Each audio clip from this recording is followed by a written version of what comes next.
In tutorial 2, we were talking mostly about learning dynamics in these simple chain networks. And what we saw is that depth just seems to slow down learning.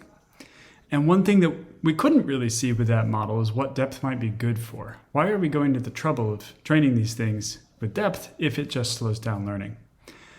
And one of the core intuitions behind deep learning is that deep nets derive much of their power through learning internal representations. So it's about representation learning, ultimately. I think that's the current going hypothesis about why deep networks are interesting. And to understand this, we're going to have to go beyond this narrow, deep linear network that we've been looking at. So this is what we have been considering, just a one-dimensional chain network.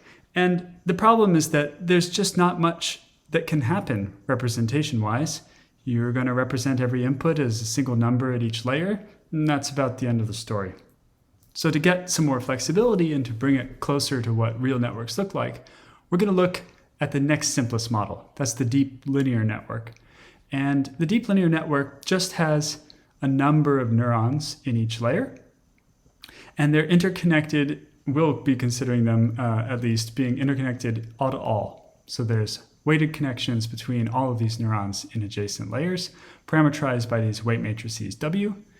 And this now introduces a mixture of serial and parallel structure, right? So there's sort of stages of computation still, the depth aspect, but now within a layer, if we look sort of within a region, all of these neurons are computing simultaneously. So there's some amount of parallel computation in this network.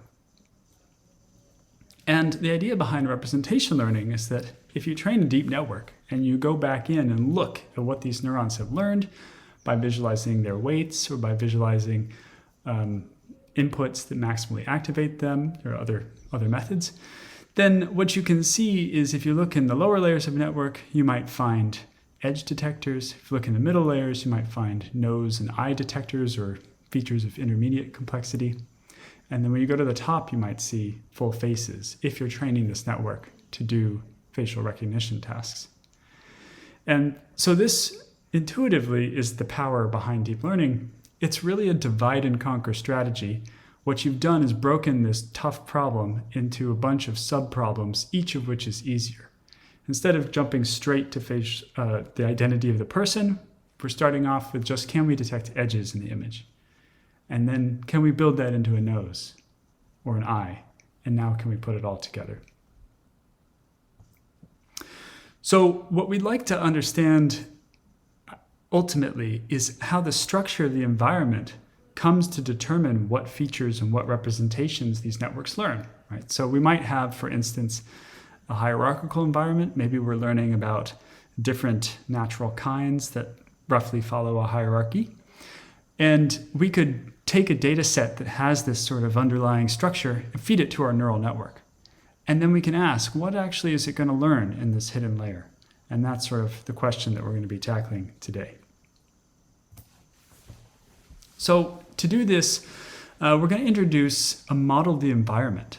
So we have been looking at toy models of the networks, but to understand the interplay between environmental structure and the representations that a network learns, we're also going to need a model of the world itself. And here we're going to use a structured generative model that's going to generate a data set. And we take that data set and pass it over to our deep linear network.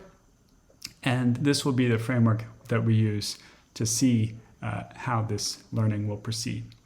And in particular, we're going to use a hierarchical generative model where you can think of the items are these leaf nodes, and essentially items that are nearby in the tree, like these two nodes, are going to be more likely to share features than items that are far away in the generative model. So it just bakes in a very simple notion of hierarchy and similarity between items based on their distance in this tree. And to give some names or sort of a setting for this, you could think of the networks that we're training as solving the following problem. So we're going to give you an input item, like a dog or a horse or a rabbit or who knows what, some item that you're looking at.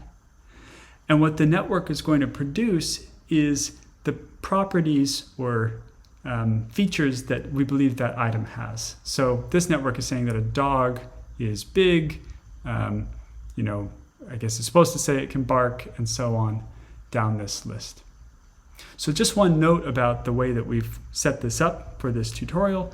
You may be used to seeing the flip of this situation, where sort of features are in the input, and your job is to come up with the name of the item, like the dog, right? So you'd see some features, some pixels or something, and then you classify it.